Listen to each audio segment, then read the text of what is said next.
नमस्कार साथी मित्रों, एग्जाम साथी चैनल में आप सौનું हार्दिक स्वागत है। 260 नंबरનો प्रश्न है। तो जापानનો કયો કાવ્ય પ્રકાર ગુજરાતી સાહિત્યમાં જાણીતો છે?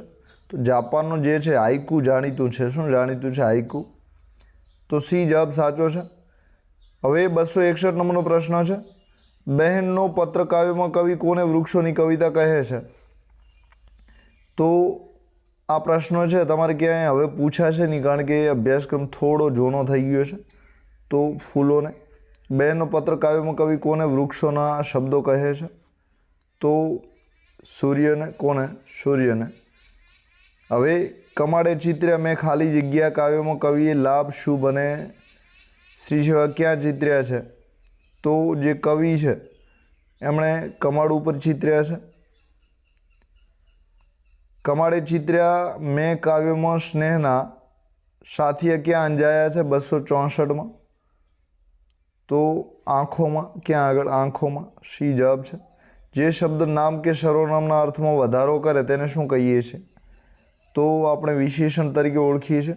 તો હવે વ્યાકરણ છે, વ્યાકરણ બધે જ પૂછાય છે, આગળના 4 પ્રશ્નો આપણે ઉપયોગી નથી। તો જે શબ્દ નામ કે સર્વનામના અર્થમાં વધારો કરે તેને આપણે શું કહીએ છીએ? તો નામ અને સર્વનામના અર્થમાં જે વધારો કરે વિશેષણ તરીકે ઓળખાય છે। વાક્યમાં ક્રિયાપદ બેસવું, ઊભા થવું, દોડવું, ચાલવું, એના માટે ક્રિયાપદ। વાક્યમાં જે પણ નામ આપેલા હોય છે, ગંગા, નર્મદા, સાવિત્રી, રમેશ, મહેશ, એ સંજ્ઞા કહેવાય છે। વિશેષણ સફેદ ગાય, તો સફેદ એ વિશેષણ છે। સંયોજક વાક્યમાં વાક્યને જોડવા માટે, શબ્દોને જોડવા માટે જે વપરાય છે એ સંયોજક તરીકે ઓળખાય છે। 266 નંબરનો પ્રશ્ન છે। નીચેનામાંથી સાચી જોડણી કઈ છે? તો આપણે સાચી જોડણી ઓળખવાની છે। તો આજીવિકા જે લખેલું છે બી, આજીવિકા સાચું છે। આવી જોડણી પૂછે ત્યારે એકાદ વખત તમારે લખી લેવાની, પછી શોધવાની। 267માં સહન ન થઈ શકે તેવું, તો શબ્દ સમૂહ માટે એક શબ્દ આપવાનો છે, અસહ્ય તરીકે ઓળખાય છે। તો એ જવાબ સાચો છે। 268માં નીચેનામાંથી ચંદ્રનો સમાનાર્થી શબ્દ કયો છે? તો જે ચંદ્ર છે એનો સમાનાર્થી સોમ। સોમ એટલે શું થાય છે? ચંદ્ર। રવિ એટલે સૂર્ય થાય છે, ભાસ્કર એટલે પણ સૂર્ય થાય છે। 269 નંબરનો પ્રશ્ન છે। જે શબ્દ નામ કે સર્વનામના અર્થમાં વધારો કરે તેને આપણે કયા નામે ઓળખીએ છીએ? તો નામ કે સર્વનામના અર્થમાં વધારો કરે વિશેષણ તરીકે ઓળખાય છે। તો સી જવાબ સાચો છે। 270માં વિરામ ચિહ્નો તમારે ઓળખો। તો 4 વિરામ ચિહ્ન છે, પણ આપણે આ જે વિરામ ચિહ્ન છે એ ઓળખવાનું છે। તો ઉદ્ગાર ચિહ્ન છે। કયું છે? ઉદ્ગાર ચિહ્ન।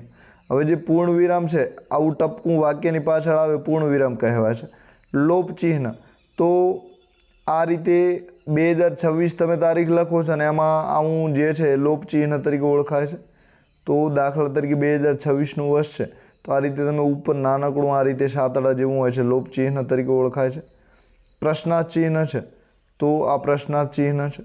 તો અલગ અલગ આ રીતના વિરામ ચિહ્નો આવે છે। નીચેનામાંથી પરીક્ષાનો સમાનાર્થી શબ્દ કયો છે? તો પરીક્ષાનો સમાનાર્થી શબ્દ તમારે ઓળખવાનો છે। તો કસોટી। પરીક્ષાનું બીજું નામ શું છે? કસોટી। હવે ઉષા શબ્દનો વિરુદ્ધાર્થી શબ્દ કયો છે? તો ઉષાને બીજા આપણે સંધ્યા। તો ઉષા એટલે સવાર અને સંધ્યા એટલે સાંજ, તો ઉષાનું વિરુદ્ધી સંધ્યા છે।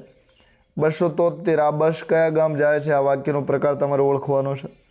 તો આ જે બસ છે એ કયા ગામ જાય છે? તો વાક્યનો પ્રકાર પાછળ શું છે? પ્રશ્નાર્થ ચિહ્ન આપેલું છે અને પ્રશ્નવાચક શબ્દ પણ આપેલો છે, તો પ્રશ્નાર્થ ચિહ્ન તરીકે ઓળખાશે। હવે ત્યારબાદ 274 નંબરનો પ્રશ્ન છે। નીચેનામાંથી કયો શબ્દ સાચો છે? તો સાચો શબ્દ ઓળખવાનો છે। તો અતિથિની જોડણી આ સાચી છે, અતિથિ એટલે મહેમાન, તો સી સાચો છે। 275માં આપેલ વાક્યનો યોગ્ય શબ્દ તમારે પસંદ કરવાનો છે। તો 275માં યોગ્ય શબ્દ યુવાનો ધારે તો દેશની શાન વધારી શકે છે, તો શાન આવશે। શાનમાં જોડણી જોઈ લેજો, શરણાઈનો શ આવશે। 276માં ખેડૂત પાસે 4 ગાય છે, આ વાક્યમાં વિશેષણ કયું છે? તો ખેડૂત પાસે કેટલી ગાય છે? 4। તો 4 એ શું છે? વિશેષણ છે। તો વિશેષણ નામ અને સર્વનામમાં વધારો કરે આપણે વિશેષણ કહીએ છીએ। હવે 277માં સ્વરથી શરૂ થતો શબ્દ કયો છે? સ્વર।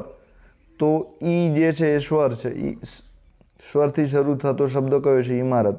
બાકીના બધા શબ્દો વ્યંજનથી ચાલુ થાય છે। 278માં શબ્દકોશના ક્રમ મુજબ છેલ્લો શબ્દ કયો આવશે? તો છેલ્લો શબ્દ જે છે એ શબ્દકોશના ક્રમ પ્રમાણે તો સૌથી પહેલો અમૃત, બીજા નંબરમાં ગાયક, ત્રીજા નંબરમાં ચોર, ચોથા નંબરમાં પરીક્ષા. તો સૌથી છેલ્લો કયો આવશે? તો પરીક્ષા આવશે. 279માં નિરીક્ષર એટલે અભણ. તો સાક્ષરને આપણે શું કહીએ છીએ? તો સાક્ષર જે છે એને આપણે શિક્ષિત તરીકે ઓળખીએ છીએ, એટલે કે સી જવાબ સાચો છે.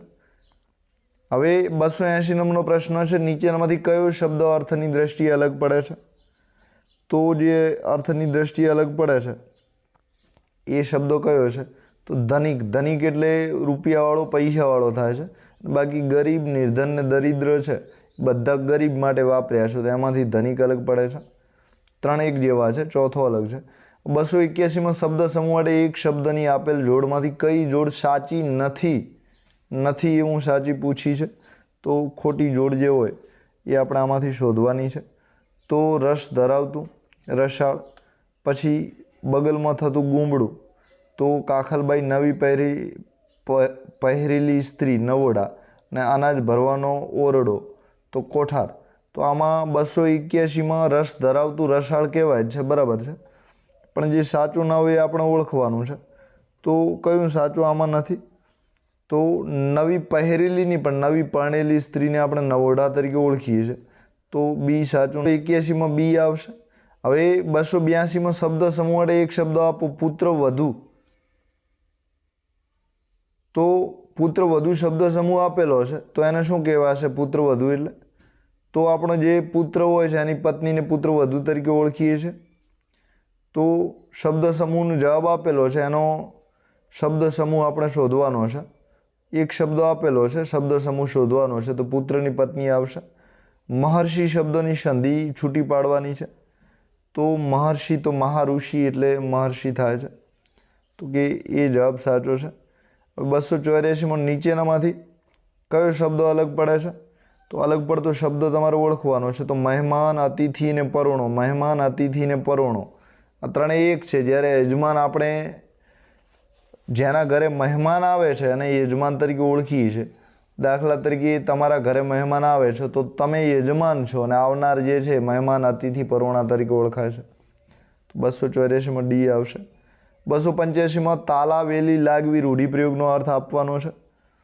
તો તાલાવેલી લાગવીનો મતલબ છે આતુરતા હોવી, તો એ જવાબ સાચો છે. 286માં અઢી આના એકમના લેખકને કયું પુસ્તક ખરીદવું હતું? તો આ પ્રશ્ન તમારે જે છે હવે નહીં પૂછાય, કારણ કે અભ્યાસક્રમ જૂનો થઈ ગયો છે. લઘુ કોમેડી. મારું જનાવર કપાય છે. રેખાંકિત શબ્દોના આધારે નીચે આપેલ શબ્દોમાં અલગ પડતો શબ્દ શોધો. તો રેખાંકિત શબ્દો કરેલો નથી, તો અલગ પડતો શબ્દ આપણે શોધવાનો છે. તો મારું જનાવર કપાય છે, તો ઢોર, પશુ ને પ્રાણી. તો રેખાંકિત શબ્દ જનાવર છે, તો જનાવર માટે ઢોર, પશુ ને પ્રાણી વપરાય છે. જ્યારે વેણું છે એ પ્રાણીનું નામ છે, બરાબર. વેણું એટલે પાડો, તો ડી અલગ પડે છે. 288માં તને ઓળખું છું માં કાવ્યનો પ્રકાર કયો છે? તો 288માં તને ઓળખું છું માં કાવ્યનો પ્રકાર જે છે ઉર્મી ગીત છે. હવે નહીં પૂછાય, બરાબર. 289માં નીચે આપેલ શબ્દોમાં આંખ શબ્દોનો સમાનાર્થી કયો નથી? તો 289માં આંખ શબ્દોનો સમાનાર્થી કયો નથી? પાંખ. તો આંખના સમાનાર્થી નયન, નેત્ર ને ચક્ષુ છે. નયન, નેત્ર ને ચક્ષુ છે, પણ પાંખ નથી, બરાબર. 290માં ની યાદમાં ગાંધીનગર શહેર વસાવવામાં આવ્યું. તો કોની યાદમાં ગાંધીનગર શહેર વસાવવામાં આવ્યું છે? તો મહાત્મા ગાંધી છે એના નામ પરથી ગાંધીનગર શહેર નામ પડ્યું છે. સી સાચો છે. ગાંધીનગર કેટલા સેક્ટરમાં વહેંચાયેલું છે? તો હવે આ પણ નહીં પૂછાય, તો 30 સેક્ટરમાં છે. નીચે આપેલા શબ્દોમાં જુદો પડતો શબ્દ કયો છે? 292. તો શૈક્ષણિક. જુદો પડતો શબ્દ કયો છે? શૈક્ષણિક છે. બાકીના સાપ્તાહિક એટલે 7 દિવસે જે લખાય છે તે. વાર્ષિક 12 મહિને 365 દિવસમાં એક વખત લખાય છે. પાક્ષિક 15 દિવસે જે લખાય છે પાક્ષિક તરીકે ઓળખાય છે. તો શૈક્ષણિક અલગ પડે છે. 293માં જીવનનો વિરોધી મૃત્યુ છે, તો આશાનો વિરોધી કયો થાય છે? તો આશાનો વિરોધી જે છે નિરાશા થાય છે. બી સાચો છે. 294માં શબ્દકોશના ક્રમ મુજબ ગોઠવતા સૌથી પહેલો શબ્દ કયો આવે છે? તો સૌથી પહેલો જે શબ્દ આવે છે એ તમારે ઓળખવાનો છે. તો સૌથી પહેલો ક્ષમા શબ્દ આવે છે. તો ક્ષમામાં ક પહેલો આવે છે. શું આવે છે? ક અને શ આ બે શબ્દ લખેલા હોય છે. પછી મ થાય છે મા. તો આ રીતે ક શબ્દ પહેલો છે. તો પહેલો ક્ષમા શબ્દ આવશે, બીજા નંબરમાં ખમા આવશે, ત્રીજા નંબરમાં ગૌરી ને છેલ્લે વરસાદ આવશે. તો આપણો જે સાચો જવાબ છે સી છે. 295 આપેલ શબ્દોના શબ્દકોશના ક્રમ મુજબ ગોઠવતા કયો શબ્દ સમૂહ યોગ્ય કહેવાશે? તો શબ્દ સમૂહ જ્યારે પણ તમારે પૂછાય છે ત્યારે સૌ પ્રથમ સ્વર ગોઠવવાના છે, પછી બારાક્ષરી યાદ રાખવાની. પછી શું યાદ રાખવાની છે? બારાક્ષરી. બરાબર. બારાક્ષરીના ક કા આ રીતે. બરાબર. કાં તો કક્કો રાખો તો ચાલે, પણ એમાં રસોઈ દીર્ઘઈવાળા આવે છે ત્યારે કક્કો કામ નથી લાગતો. તો 295માં તમારે સૌપ્રથમ કમળ, પછી કંપાસ, કાગળ અને કેરમ. તો સૌપ્રથમ કમળ, કંપાસ, કાગળ અને કેરમ આવશે. બરાબર. તો અહીં બારાક્ષરી પ્રમાણે તમે જોશો તો તમને ખબર પડી જશે. હવે અનુસ્વારવાળો શબ્દ છે એ અહીં ક છે, તો અહીં કાનો બીજું કંઈ આપેલો નથી, તો ક પછી અનુસ્વારવાળો શબ્દ આવે છે, પછી કાનાવાળો અને પછી એકમાત્રવાળો. હવે 296માં નીચેના શબ્દોને શબ્દકોશ મુજબ ગોઠવતા ત્રીજો શબ્દ કયો આવે છે? તો સૌપ્રથમ આ પહેલો છે, આ બીજો છે, આ ત્રીજો છે અને આ ચોથો છે. તો ત્રીજા નંબરનો શબ્દ કયો આવશે? ગિરિવર. તો બી સાચું છે. 297માં તો નીચેના શબ્દોને શબ્દકોશ મુજબ ગોઠવતા કયો વિકલ્પ યોગ્ય મળે છે? તો સૌપ્રથમ આપણે શું આવશે? તો સૌપ્રથમ સફેદ આવશે, એટલે કે બીજા નંબરનું આર્યો એ આવશે. તો સફેદ પછી શું આવશે? તો જે સફેદ છે એના પછી કયું આવે છે? સારસ. બરાબર. સારસ. એના પછી શું આવે છે? તો સૌપ્રથમ સફેદ. બરાબર. પછી શું આવશે? સારસ. પછી શું આવશે? સિંચાઈ. પછી શું આવશે? સુંદર. અને સૌથી છેલ્લે સૈનિક આવે છે. તો આ રીતે આપણું જે જોડકું છે 2 1 વાળું આવશે. તો 2 1 2 1 4 2 1 4 વાળું આવશે. 2 1 4. તો એ જવાબ સાચો છે આપણો. 2 1 4 3 5. બરાબર. કયો જવાબ સાચો છે? એ. 298 નંબરનો પ્રશ્ન છે શબ્દકોશના ક્રમ મુજબ કયો વ્યંજન સૌથી છેલ્લે આવશે? તો ક્ષ વ્યંજન છે એ છેલ્લે ક્યાં આવશે? તો શબ્દકોશના ક્રમ મુજબ આપણે ગોઠવીએ છીએ. તો કયો વ્યંજન સૌથી છેલ્લે આવશે? તો મ વ્યંજન છેલ્લે આવશે. કયો? મ. બરાબર. કારણ કે આ જે ક્ષ છે એમાં ક અને શ 2 અક્ષર હોય છે. તો ક્ષ તો આપણે આગળ આવે છે, એટલે કે છેલ્લે ના આવે. તો મ છેલ્લે આવશે. હવે ગાંધીનગરમાં કુલ ઊભા માર્ગો કેટલા છે? તો આ પ્રશ્ન પણ તમારે નહીં પૂછાય. તો ઊભા માર્ગો 8 છે. ધૂમકેતુ કયા લેખકના ઉપનામ છે? તો જે ધૂમકેતુ છે ગૌરીશંકર જોશીનું ઉપનામ છે. બી જવાબ સાચો છે. ઝુમો કોના પર બેસીને પરણવા ગયો હતો? તો આ પણ તમારે નહીં પૂછે. તો હાથી પર. હવે ઝુમો છે એ વેણુ પર. કોના ઉપર? વેણે. સી જવાબ છે. નહીં પૂછાય તમારે. હવે 302 નંબરનો પ્રશ્ન છે લીલુંછમ નગર તરીકે કયું શહેર જાણીતું છે? તો ગાંધીનગરનો પાઠ આવે છે એમાંથી પૂછ્યું છે. તો લીલુંછમ નગર તરીકે ગાંધીનગર જાણીતું છે. નીચેના શબ્દોને શબ્દકોશ મુજબ ગોઠવતા બીજા નંબરે કયો શબ્દ આવશે? તો સૌપ્રથમ તણખો આવશે ત વાળો, પછી તિમિર આવશે 2, પછી તૈયારી આવશે 3 અને પછી ચોથા નંબરે. તો બીજા નંબરે તિમિર આવે છે. કયો આવે છે? તિમિર. હવે ત્યારબાદ 304માં નીચેના વાક્યમાં દ્વિરૂક્ત શબ્દો જણાવો. દ્વિરૂક્તનો મતલબ છે એક શબ્દ 2 વખત જે બોલાય છે ને આપણે દ્વિરૂક્ત કહીએ છીએ. તો રાતોરાત શબ્દ 2 વખત બોલાયો છે. ડી જવાબ સાચો છે. રાત અને રાત. હવે 305 નીચેનામાંથી કયો શબ્દ રવાનુકારી શબ્દ નથી? રવ એટલે અવાજ, જેમાંથી અવાજ ઉત્પન્ન ના થાય એવો શબ્દ કયો નથી આમાંથી?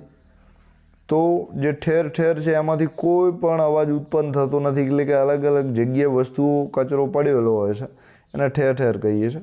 છમછમ અવાજ ઝાંઝરમાંથી ઉત્પન્ન થાય છે. ખળખળ નદીના ઝરણામાંથી. પટપટ અવાજ છે કોઈ વસ્તુ વગાડીએ તો પટપટ થાય છે. 306માં નીચેનામાંથી કયો શબ્દ દ્વિરૂક્ત શબ્દ નથી? એટલે કે 2 વખત બોલાયો એવો શબ્દ કયો નથી? તો સડસડાટ. તો અહીં સડ અને પછી એનો સડ નથી બોલાયો એટલે શી આવશે. બાકીના મનોમન છે, ગામે ગામ છે, રોજે રોજ છે એ 2 વખત બોલાયા છે. થોડી થોડી ભૂલ છે શબ્દો મનોમન ના આવે કારણ કે એમાં એ શબ્દો રવાનું હા બરાબર થોડી ભૂલ છે. હવે 307 વિરામ ચિહ્ન તમારે ઓળખવાનું છે. તો આ જે વિરામ ચિહ્ન છે કયા પ્રકારનું છે તો કે ગુરુ વિરામ છે, એ જવાબ સાચો. હવે 308 નંબરનો પ્રશ્ન છે. આ જે વિરામ ચિહ્ન છે એને તમારે ઓળખવાનું છે. તો અર્ધ વિરામ તરીકે ઓળખાય છે. કયું વિરામ છે? અર્ધ વિરામ તરીકે છે. હવે આ વિરામ ચિહ્ન આપેલું છે, આપણે અગાઉ ચર્ચા કરી દીધી છે. પૂર્ણ વિરામ તરીકે ઓળખાય છે. હવે 310માં વાહ મહેશ, નરેશ અને યોગેશ ત્રણેય પાસ થયા. તો અહીં ત્રણેયના વખાણની વાત છે, પાસ થઈ ગયા છે. તો લાગણી દર્શાવે ઉદ્ગાર ચિહ્ન આવશે, એ જવાબ સાચો છે. તો આપ સૌનો આભાર. એક્ઝામ સાથી ચેનલ જરૂર સબસ્ક્રાઈબ કરો. વિડીયો પસંદ પડે તો લાઈક કરી શકો છો. કોઈ પરીક્ષાની તૈયારી કરતા હો તો GCRT આધારિત વ્યાકરણના પ્રશ્નો કાઢેલા છે, તો વિડીયો અચૂક જોતા રહેજો. તો આપ સૌનો આભાર.